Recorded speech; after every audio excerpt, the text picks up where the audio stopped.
G'day mate, how's it going? It's your mate Benny Mac, back in the Scale Model Garage. I hope you're all doing well, fellas. Got me some spare time today, guys, and I've started the rusting of the Merctank, and got a couple of the fuel drums done here and the body mainly done now, ready for the salting technique. But I just thought I'd do a quick tutorial, fellas, on just sort of the technique I use. I did learn this technique from Chris Chapman on one of his tutorials, just using the foam sponge technique. This is just like some packaging foam I got ages ago I had laying around, and that's what I've been using. It seems to do the trick. So, and just some craft acrylics, fellas. I use red oxide and burnt umber. They're the main two colours that I use to get the effect. So, but anyway, guys, I've got a panel here which I've made up, which is going on the inside underneath behind the tracks, just to sort of hide everything, so you're not going to see the, you know, the interior tub and stuff like that when you're looking down below, you know, level with it. So what I'll do, guys, I'll just do a quick sort of, you know, how I do it on this panel. We'll rust this one up to make it look like the car and the fuel drums here. So anyway, guys, first up, I'll just get some paper towel. I'll just move the body out of the way for the moment. So all I do, guys, just get a piece of paper towel, lie that down, and we'll start with some red oxide. I find the red oxide's pretty bright, so I don't like to put that on by itself. I normally put a good squirt down of that, and then the burnt umber, I'll just put it probably about 50-50. So, and then all I'll do, guys, with my sponge, you can use a brush or something separate if you like, it's up to you, but basically all I'll do, I'll just mix it around. Sorry for the hand being in the way, fellas, but now you don't have to mix it perfectly. I don't mind it having a bit of the different colours sort of here and there. It gives you some different contrast. Now all we're going to do, guys, is basically use this as kind of like a dry brush. So now we'll just get most of the paint off that. As you can see, there was a fair bit on there, so we've got a pretty good rust colour going there. You can work on the colour to get it to how you want it, fellas. So alright, what I'll do, guys, I'll just make sure the camera is focused, and basically you can see there I've got a white mark where I painted it from the clip, but it's not going to be a big deal because you're not really going to see that in the end anyway, guys. I'll just put this down flat, it'll be a bit easier. Might have to do it left-handed, guys, just so you can see. And probably went a little bit too thick, but that's alright. We can, being craft acrylic, fellas, it wipes off pretty easy. I'm just going to make a big mess here.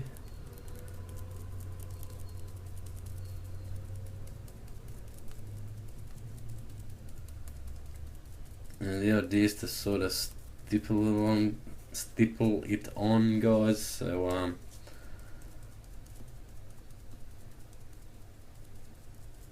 yeah, you don't want to sort of streak it on. It takes away from the effect. So now I've got that mostly covered, guys. What I like to do is just with the other side of the sponge, the dry side, I'll then just go over that and give it a pretty good and using the sponge also gives you that little bit of sort of textured effect, fellas, that the rust would give the metal.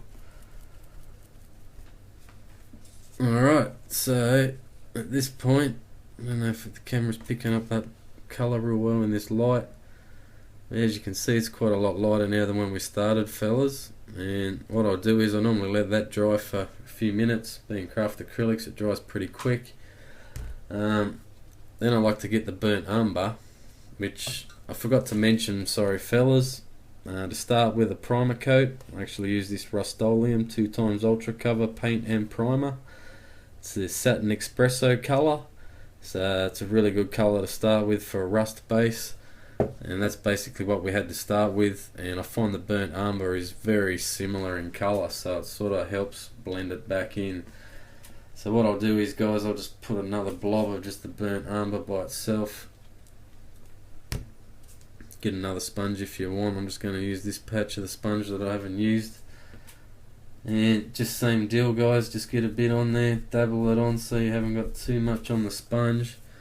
And what I find is going back over it with the burnt umber sort of breaks up that pattern, and it really gives it a real realistic effect, I find.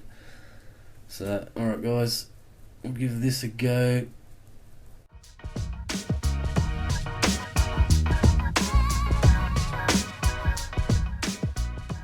And I mean, in a few minutes, guys, you can start to get a pretty good looking rusted up panel. Once again, I'm not sure if this camera is picking up really. I'll take some few photos of the end anyway, fellas, so there'll be a little slideshow at the end. I've got another panel over there that I haven't done yet, so I'll do a sort of comparison side by side, and you'll see how they look from when I started to now. So, and then from there, guys, I normally like to just give it a quick hit with that White Knight gloss enamel.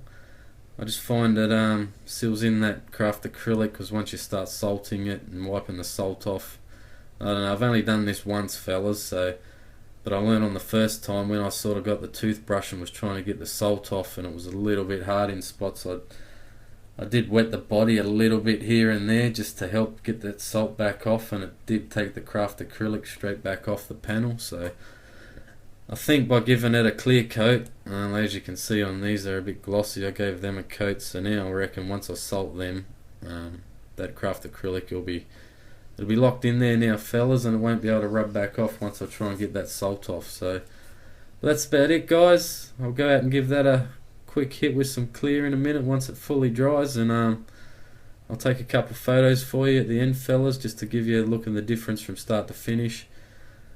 And when I get a chance next week, guys, and I'll start the salting technique, I'll try and do a video on that for you. So alright, fellas, just a quick tutorial from Benny Mac. Hope that inspires you to make something look rusty. Really having fun with doing the rusting jobs, and yeah, it sort of takes the model to a whole nother level for you, fellas, and opens up a whole new world of modelling. So, but alright, fellas, thanks for watching. It's your mate Benny Mac saying have yourself a good day or night, wherever you're from. Catch you later, mate.